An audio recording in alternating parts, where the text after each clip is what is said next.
1993 was a very big year for us. A lot of things happened. I don't even know how I can mention it all within 5 minutes. Even less, actually. So to wrap it up, that was 93. How was that? 1993, no, it's a big change for us. Each show was very wild, very crazy, a lot of yelling, a lot of noise, a lot of just unbelievable energy. And the chemistry was just, you couldn't cut it with a knife. It was just a Jinsu knife, actually. You couldn't even cut it with. It was amazing. The band had gotten much better. It was just their transformation from September through January was a dramatic change. They had gotten so much better. Lawrence came back to the show after being gone for 2 months, and he was more energetic, a lot better performances. He really got into his characters this time. Chris had been released from the show. Jason Insada was part of the show, and Carl Peterson joined the show. And at first he was very quiet, but he opened up and he brought a lot of craziness to it. But it was what we were looking for. The shows went on, very powerful shows, each one better than the last. Finally, in April of 1993, we took the show to Washington, D.C. It was a huge success. John, Carl, Jason, and Saldo and I went. We had no problems at all when we were there. It was amazing. It was just a great show. And the footage we got there was amazing. I think that was our turning point. That was when we became more professional.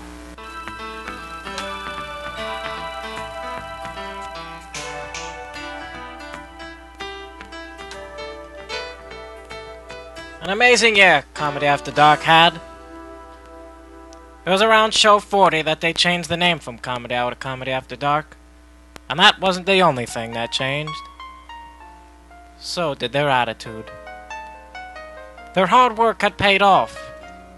The show had dramatic changes in it.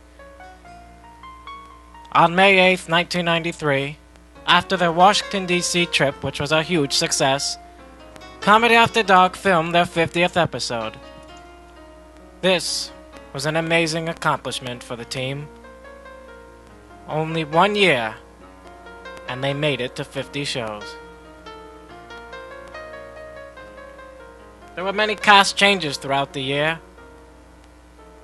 Melissa Lance, Carl Peterson, Nikki Colson, Jason Ansaldo, Chris Burke, Lawrence Degley, John Landolfi, Paul Mealy, Jason Tucker, Chad Blanchard.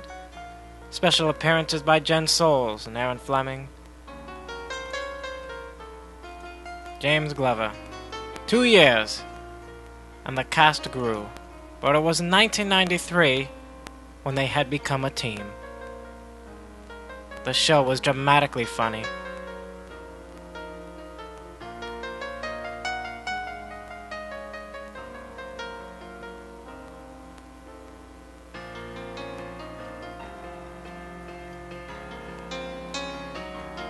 '93 was my favorite year of my life, right up to now. I mean, I'm in 1998, and still, 1993, it was the best year of my life. Made a lot of good friends, and I learned how to work with people. I was amazed at what we accomplished, and some of the happiest memories I have are from that year. It was a very big year. It's a year I'll never forget.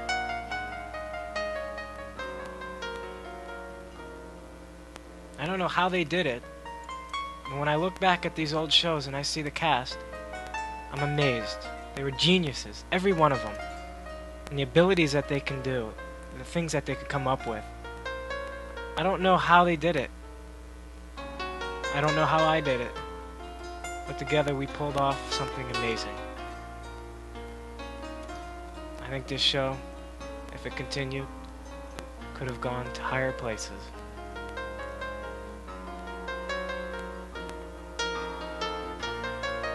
The word was all over Southern Connecticut, as the audience loved Comedy After Dark. There were those who didn't because of their controversial subjects, but the ones who did considered this team their messiah.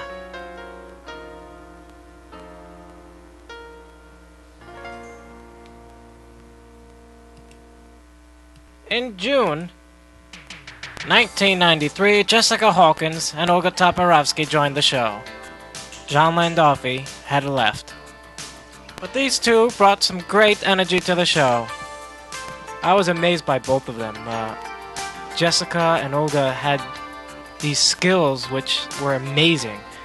They had these abilities to improvisation that were funny. I was just amazed, very impressed. Olga left after 2 shows, but Jessica stayed for most of the summer, and she was absolutely amazing. I wish she could have been on the show longer.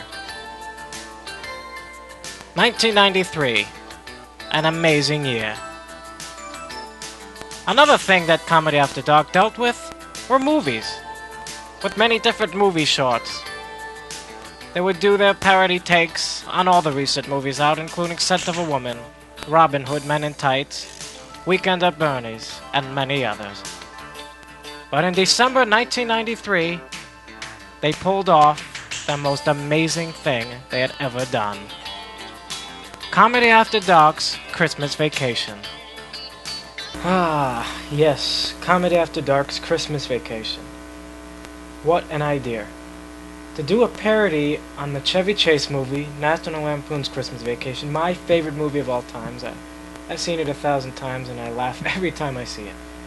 Well, in the summer of '93, at the end of the summer, we'd started doing movies. We wanted to do something to change the format. You'd get tired of doing the same thing all the time. So we did our first big movie, which was Murder After Dark. And that took us a long time to film. We actually didn't film that until June of '94. It took a long time. But we got bored with that, so in between that, we decided to do a Christmas movie to keep up with a tradition we would hope that would go every year. We had our Scrooge '92 the year before. So, Comedy After Dark's Christmas Vacation. It took months to write it. We planned it out. We started the cast. We got Carla Rose Arnold, who also joined the show in November. She was part of it. Jean Iaquinto, she came on. Her sister, Cheryl Iaquinto. Carla Rose's younger brother, JT. My sister, Ryan. And then some of our cast members, Carl Peterson, Lawrence Degley, Paul Mealy. And we all did this, and it was amazing. It took us a month to film. We'd film sometimes at 12 o'clock at night. We'd start at 12 in the noon, wouldn't end till 12 at night. We'd do it weekends. We did it like every other day after school. A lot of hard work went into this, and it paid off because I think this is the best thing we've ever done, and I don't think we can beat it. It was very impressive, and we, at the time of doing the movie, we developed kind of a family atmosphere. So that Christmas is also very memorable for me because it just, you could feel the warmth.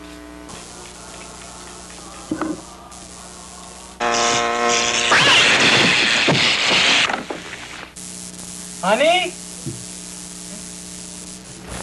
Oh, God. I told you I had too many plugs in one outlet. Come on, guys, let's go into the dining room. It's good. It's good.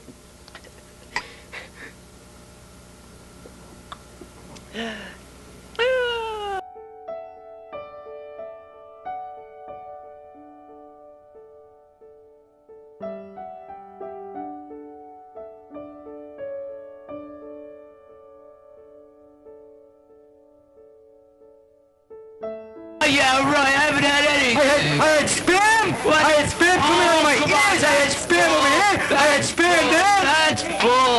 The Washington episode was amazing. Here are these 3 17-year-olds and an 18-year-old. Went all the way to Washington D.C. with no parents, no nothing. And we filmed our show like true professionals. We had come a long way. It was absolutely beautiful there. Cool night in April. Temperatures were about 70. The nights maybe 60. And just it was amazing what we did, and we really got along with the people there. And So windy. I was going to interview one of the guys over here. Okay, now. Now, this, remember a nice guy over here, and that music, that's is an hour long. That's right, they've been playing that same. In Washington, D.C. at all? Washington, it's a city, it's a city. Yeah. Do you like working there? Doing what you're doing? I like doing what I'm doing. I see. Just take a copy. No, that's okay. I don't read. I'm illiterate, so I can't read. Right. I can read. Yes. We felt inspired being here. I think if we did more stuff like this, we could have had some incredible episodes. That was Barbara Bush, ladies and gentlemen. Barbara Bush is here. Yes. I don't know what it was, why we were so brave suddenly. I guess we felt that this was an important show. And just this moment here, one of the highlights. They're dancing with Hare Krishna. What do you think about that, Mike? Oh, I think they're nuts. That is pretty good. Only here on this television show can you Look at Carl's really going at it. We're just about done. Now we've been taping footage. This is a for great couple shot. I days think now, this is and so you'll just see being all in that front of the stuff today. Capitol It's all- building and performing the John show. Dobie. How you doing? It was an there? amazing thing. How you doing? To look back at the first show and then see this, Yes. we really made it. I'm not a crook. You are. I guess for me the highlight was playing President Clinton, the White House, as the president, waving to the people on the streets, having them take photographs of me. They were videotaping us. This was like a dream come true. I felt that we had really gone up there. I mean, this was nuts. But it was a true highlight for me. One of the highlights of the show. I say it to people all the time. Hey, I played President Clinton and stood in front of the White House. How's Jennifer? My bedroom window. And Carl, John, and Jan Salvell all did a great job and really helped me out a lot with this. I'm proud of that. And the teamwork is what made this show. I thought I'd go around. Hi, how y'all doing? Welcome to the White House. Tauntaine, or whatever you said, Tauntaine. It's Tawny Kitty. 1994 would mark the final year of Comedy After Dark. Gene Iacquinto and Carla Rose Arnold both joined the show. Kittain. Is it Kittain? Saying, how you wanted me. 1994 was a disappointing year for Mike Burke. After January, the show took a downfall. There's like no resemblance. Get it? It was a major disappointment for a show that had such success. The show aired on television for a continuous run from November 1992 through January 1994. But after that, things changed. Due to poor quality edited tapes, I didn't have the good machines and everything, or I didn't have the right editing equipment, so the show couldn't air on television anymore because of this. And after seeing some of these episodes, I'm not too worried about it. But the chemistry was gone from the show. And I don't want to pass blame or offend anyone, but Gene and Carla didn't have that chemistry that the cast I was with in 1993 had. They lacked it.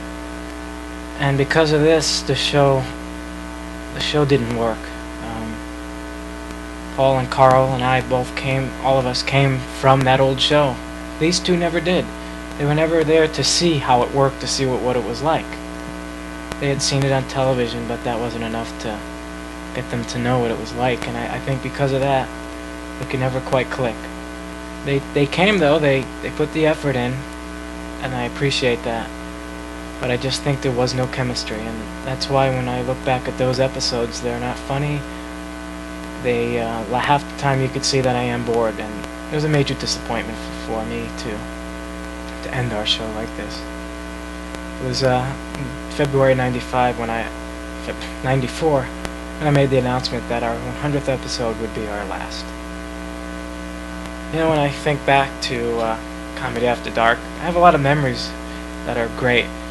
A lot of them come from 1993 and the cast I had then, John and Carl and Lawrence and Paul and Nikki and Jan Saldo, and it just goes on. The show meant a lot to me. It was my whole life. It made me feel like I was someone. I had power. I was a leader. I no longer was the person in the back of the classroom watching everyone else and just kind of shying away. I was the teacher in front of everyone. I was running everything. I was up there. And it worked. And I'll never forget this show for as long as I live. And it wasn't just the show itself, but the people. Working with them, I made so many great friends and have had so much fun working with them, and they were the ones who kept me going. And I thank them all. I thank the audience for watching this show, because they also kept us going. If there was no audience, there was no reason to do a show. If I could do it again, I would. If I could do another show, I would. As long as it was with these people. Because we worked, and we were good at it. Comedy After Dark. A show I'll never forget.